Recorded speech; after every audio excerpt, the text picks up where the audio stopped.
എൻ്റെ സാഹചര്യങ്ങളാണ് എന്നെ ഇങ്ങനെ ആക്കിയിട്ടുള്ളത്.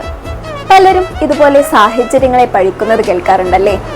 സാഹചര്യങ്ങൾ മാത്രമാണോ നമ്മുടെ സ്വഭാവത്തെ നിർണ്ണയിക്കുന്നത്? ഒരു ചെറിയ സംഭവത്തിലൂടെ പോകാം. ഒരു മുഴുക്കുടിയനായിട്ടുള്ള അച്ഛന്റെ 2 മക്കൾ. ആദ്യത്തെയാൾ അച്ഛന്റെ അതേ പാത പിന്തുടർന്നു പോകുന്നു. രണ്ടാമത്തെയാൾ കുടിക്കില്ല എന്ന് മാത്രമല്ല, അവസരം കിട്ടുമ്പോഴെല്ലാം മദ്യത്തിനും ലഹരിക്കുമെതിരായി സംസാരിച്ചുകൊണ്ടേയിരിക്കുന്നു.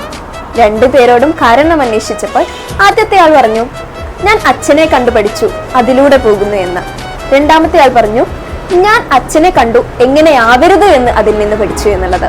2 പേരും പോയിട്ടുള്ളത് ഒരേ സാഹചര്യത്തിലൂടെയാണ്, പക്ഷേ 2 പേരും ഉൾക്കൊണ്ടിട്ടുള്ളത് വ്യത്യസ്തമായിട്ടുള്ള കാര്യങ്ങളാണ് എന്നുള്ളതാണ്. പല റിലേഷൻഷിപ്പ് ബ്രേക്കപ്പുകളിലും നമുക്കിത് കാണാൻ സാധിക്കാറുണ്ട്. ബ്രേക്കപ്പിലൂടെ പോകുമ്പോൾ പലരും വളരെ നെഗറ്റീവ് എക്സ്ട്രീമിലോട്ട്, അഡിക്ഷൻ പോലുള്ള കാര്യങ്ങളിലോട്ടൊക്കെ പോകുന്നതായിട്ട് കാണാം.